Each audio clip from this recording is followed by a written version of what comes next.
I'd like to consider an attitude this evening, maybe one that you've had, have, or maybe you will have in the future. But first, I'd like to start with a hypothetical. What if we just all did not go home tonight? What if we all stayed here? What if we continued to sing? What if we continued to study and worship all through the night? It was done in the New Testament, so it gives us reason. What if we did that? Some of you may be thinking, well, Luke, I have kids here, and if I don't get home, there's going to be a lot more screaming than there is singing. If you have eaten dinner, you may be having the same thought process. What if come Thursday morning we kept going? That Starbucks across the street would look mighty appetizing to some of you. Some of us may have to call into work, take some PTO, take some time off. We would be hungry and sleepy, but maybe we could make it through all of Thursday. Come Thursday night, I think people would start dropping like flies. I don't know if we would make it Thursday night all the way through.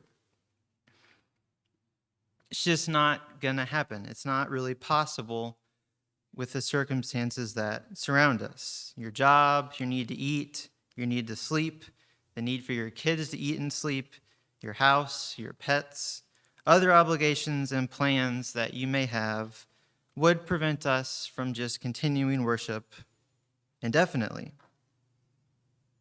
And the attitude I would like to challenge tonight is the attitude of how you view worship, or maybe how you view gathering together.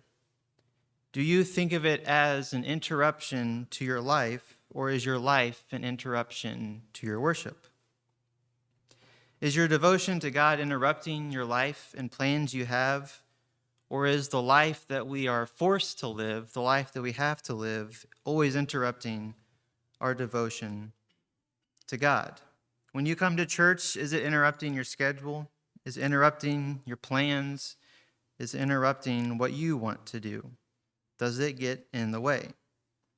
If we feel like that, I think there's not a desire for us to be with God, to worship. We don't have that intense yearning to be with the saints, wherever they are on earth. And if we don't have that intense yearning to be here on earth, does God really want us in heaven if we're not going to feel that way on earth?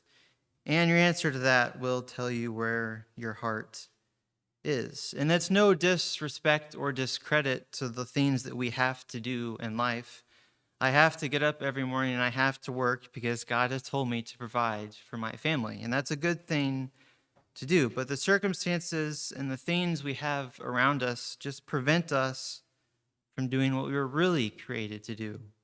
And that's to be with God endlessly, not worrying about sleep or our jobs or what to drink, when to go to bed.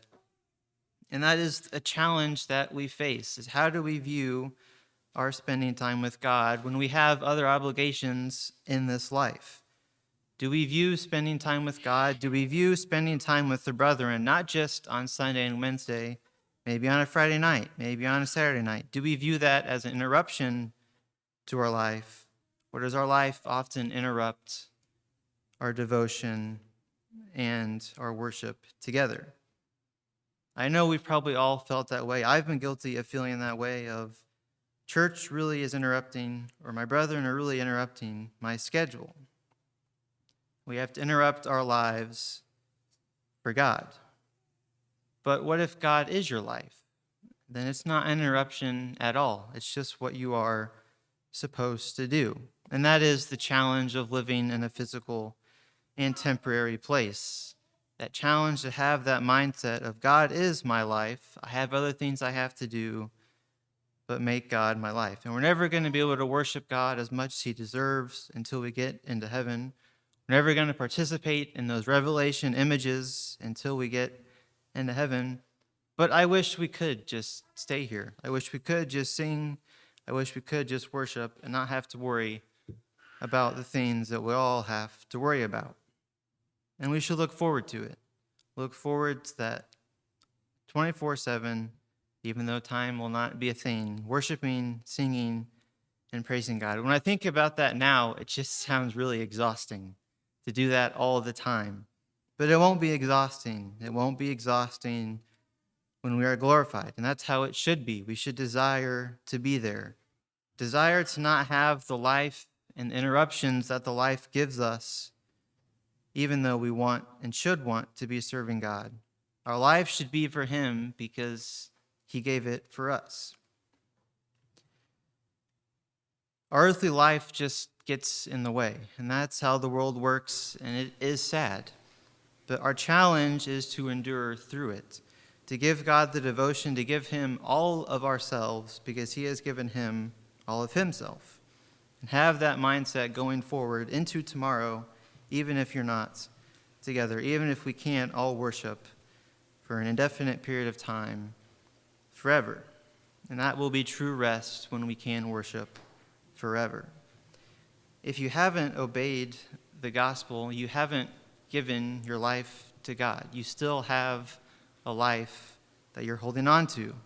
You can't give yourself fully to him unless you acknowledge him as your Savior, as your Creator, as your Redeemer. Maybe life is getting in the way of your worship. Maybe we can help you. We can pray for you. We've all been there. We've all not been devoted enough. And everyone here would love to pray and encourage. If you have any need, please come forward as we stand and sing.